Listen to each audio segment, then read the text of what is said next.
this is Catherine A.G., aka Nerd Girlism, with the Television Tuesday vlog for y'all. And I've been combining videos with doing my hair and makeup, so I can have something to do while I'm talking. Because I found it's harder to get motivation for me to do it unless I have something else to do, like my makeup or whatever. Plus, it's like killing two birds with one stone, I guess.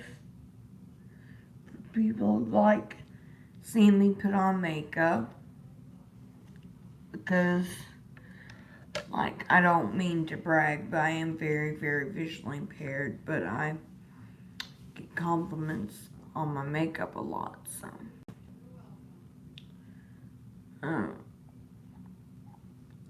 Anyways. So, this is my first Television Tuesday vlog. And I'm going to talk about one of my favorite shows, if not my favorite show of all time, Freaks and Geeks. Now, I watched it in its original run, which I think was in the year 1999. And it must have been on, yes. Okay.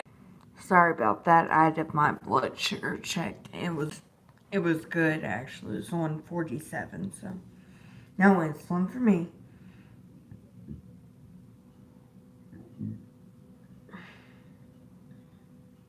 Excuse me. Anyways, Freaks and Geeks. I watched it in its original run, which I think was on ABC.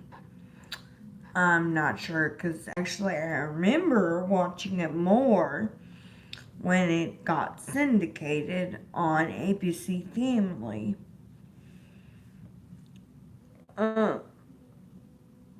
So I remember that period actually a little bit more, watching it more. I was a little bit older, so I could appreciate it a little bit more.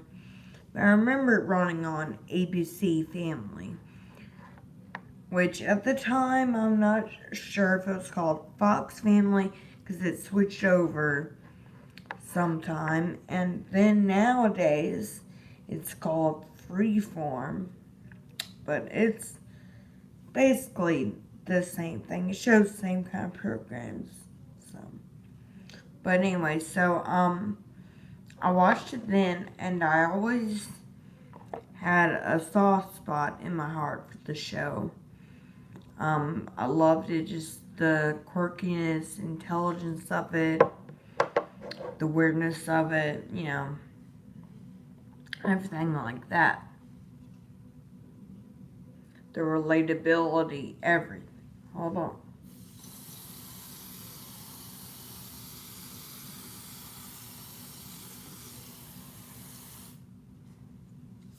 So I can get the back. It's like the artist. Anyway, so, for a while, the show kind of disappeared because there were lots of clearance issues because there was so much music in the show. They didn't want to release it on DVD unless they had all the original music in there. I bought some DVD sets where they have to replace or cut out the music, including like the young ones and SCTV, and it's just way worse. So I know they had to wait for the clearance rights to go through. And so one year when I can remember my age, if I think back to the year, was I 20 or 21?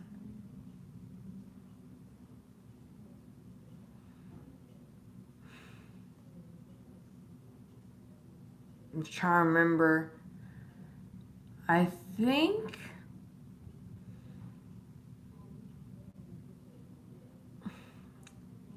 Man, I cannot remember. I was either 20 or 21. I can't remember now. Because I just can't.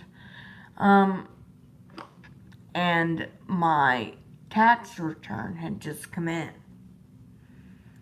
And back then, whenever that happened, I actually don't have to file taxes anymore because I'm on Social Security. I don't work, so,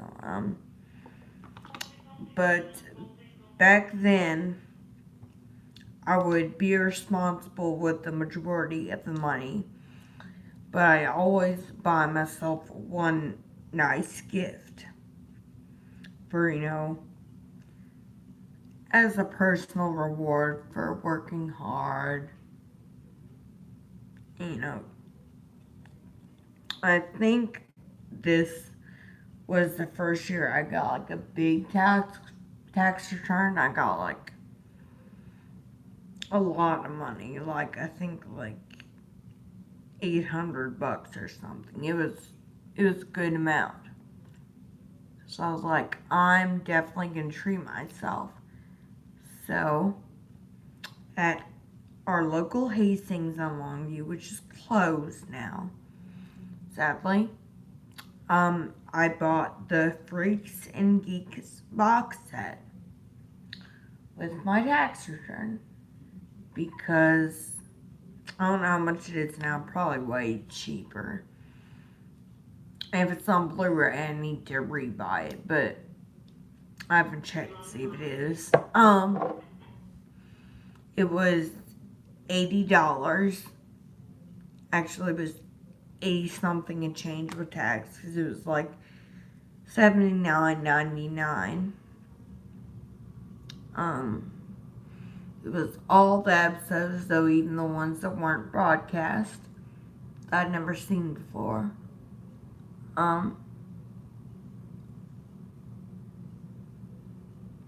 And what I did, and I'm not condoning this at all, so kids, I guess, don't do this, but, what I did was I got really high on pills. Like, out of my mind. I stayed up and marathoned the entire box set in one sitting.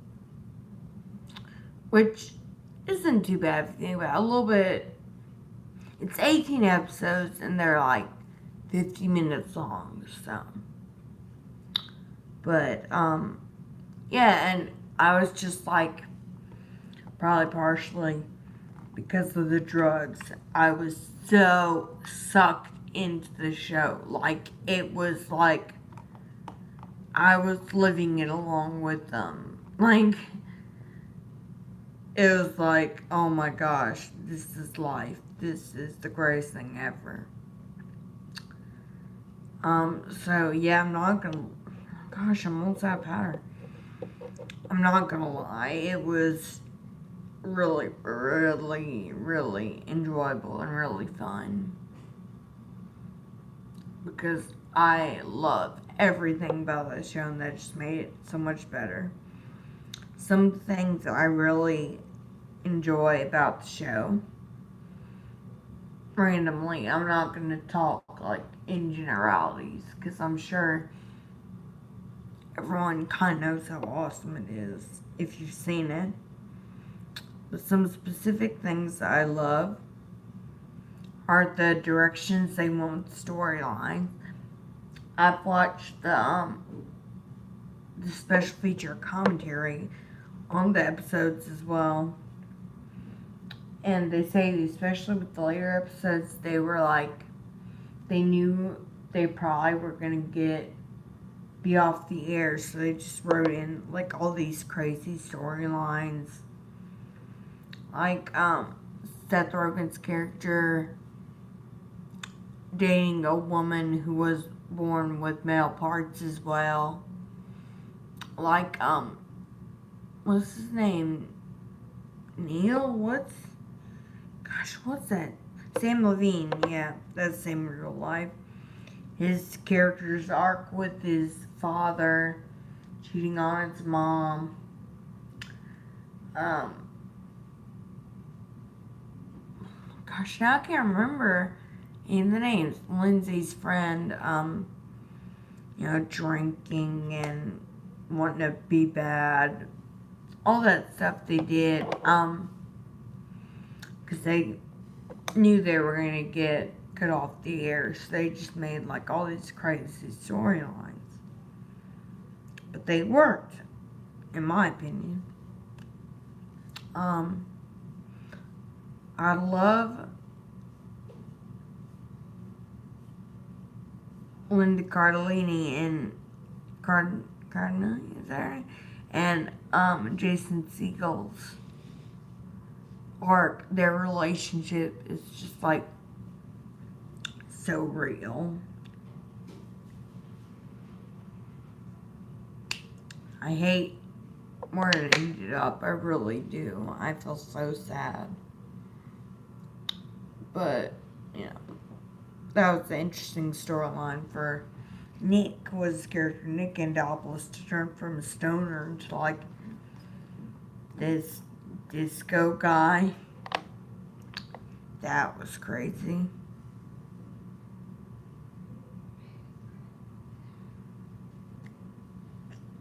Having Lindsay just kind of drop off the face of the earth, be a deadhead at the end, it was like pretty unexpected, I guess, but also really relatable. Sometimes smart people make rash decisions like that. My favorite character, though, and character arc was definitely Bill Haverchuck. I love Martin Starr. Whoops. God, something dropped.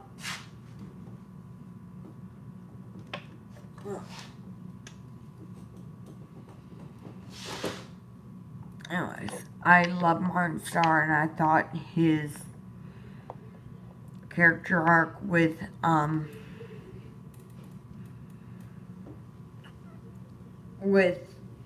the man his mom was dating, the coach, played by Biff, Thomas F. Wilson, was great. Them both learning that you can't judge a book by its cover. I think that's probably my favorite episode. I forgot what it's called, but it's the one wherever it has lots of the Who music in it. First of all, I love the Who. They're like one of my favorite bands. They're in like my top 5. So having the Who's music featured in the episode was amazing to me. And the way they used it was really awesome too. And then the whole story arc with Bill and, I forgot what the coach's name was, Coach something. The coach really trying to get along, showing how, even if they don't have that much stuff in common, they can work and find common ground. It was really awesome. And I loved Sam, the main kid, his character arc with Cindy, the girl he'd been crushing on all through the show. And then near the end of the series, first she makes out with him at a party, basically like pushes him down the bed, and I'm like, oh my god, what's going on here? And then they go on a date, and they have like nothing in common. She hates on Bill Murray, and she's an uber Republican, and Sam finds out he doesn't really like her at all. She's a horrible person.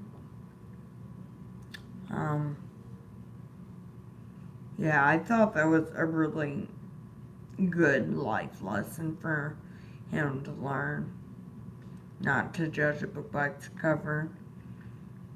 And I love that last episode because, God, what's his name now? I can't remember. James Franco's character, he kind of becomes a little bit of a geek because he starts playing D&D with some of the guys. It's so funny because his character is Carlos the Dwarf, so that's pretty funny.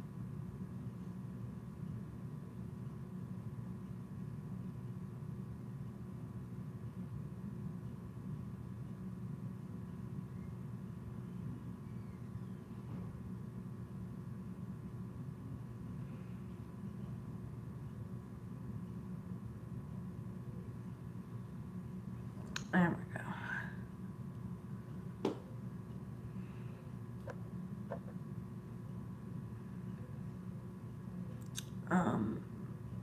Oh yeah, another person I love on the show is the worker at the store where to get the fake IDs, and Sam gets his laser suit. Well, one of the guys, the co-workers, was Jason Schwartzman, which is really cool because he's really awesome. But the owner of the store is Joel Robinson from Mystery Science Theater 3000. I love him, so that was so cool. He came back a couple times on the show, so that was really cool.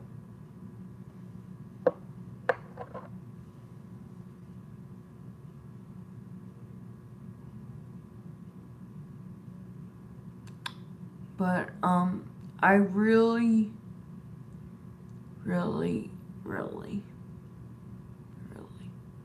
wish they would do a reunion. I mean, it's been now 20 years since the show has ended. A long time. So I think they should do a reunion, to be honest. And set it like the show is. Like, set it in the year 2000. Right at the turning of the millennium. Right before this country went to tailspin.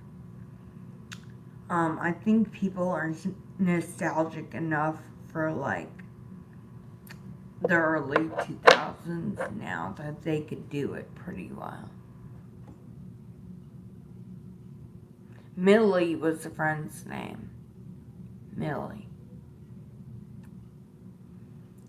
It's where both her and Martin Starr, like, grew up so attractive, though. They're both portrayed as kind of like awkward geeks, but honestly, they're both, like, super attractive now.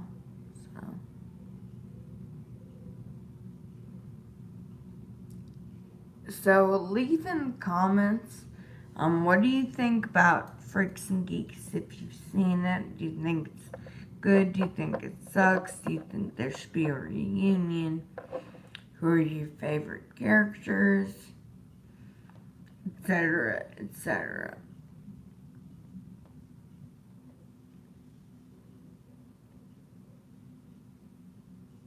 Are you more freak or a geek?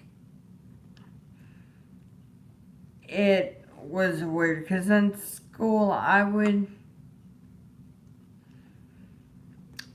consider myself a geek up until I moved. That kind of caused a catalyst. And even though I was starting to be more on the freak side, when I entered puberty, moving pushed me over into that. I was definitely a freak from then on. Though I still had some geeky tendencies, I guess. I was a lot like Lindsay Weir. I was smart, but I hung out with, I guess, the bad kids or whatever. It's whatever. Everyone was just misunderstood. I hung out with the misfits. That's what I would say.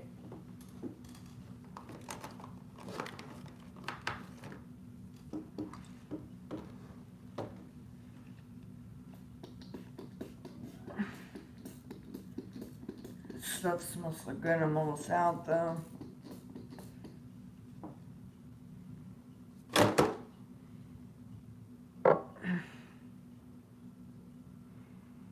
Gosh, I'm trying to find. I swear, I can't see anything. Can't think of the last year on the bed. Anyways, okay, oh. I might make a lunch vlog depending on whether I want to or not. Probably, since I'm kind of in a good mood. I feel really good actually. Because I've been going regularly to and I had dialysis yesterday, so I feel a lot better.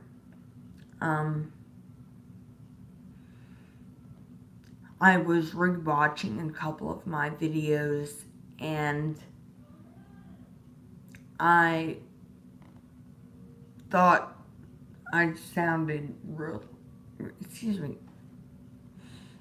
weird and really funny, because of my impairment from the breathing tube and feeding tube, and from, I guess, being lazy and tending to draw like Texans do. So, I want to make more vlogs so I get more practice on my voice as well, and I can try and retrain it to sound more like it used to. But I doubt it ever will be 100% like it used to be. But, anyways, so I'll probably make some vlogs, so I just have, practice talking, basically. I hope you like listening to me talk, because I feel like I have a pretty interesting story. I just want to get it out there. I definitely would write it if it was easier, or if I had a talk-to-text computer that could read things back to me, but I don't. For right now, I will have to stick to making vlogs. But, thank you for liking, commenting, and please subscribe to my channel. If you haven't already, like my page, Nerd Girlism, on Facebook, and send me a friend request. I will talk to y'all later. Goodbye.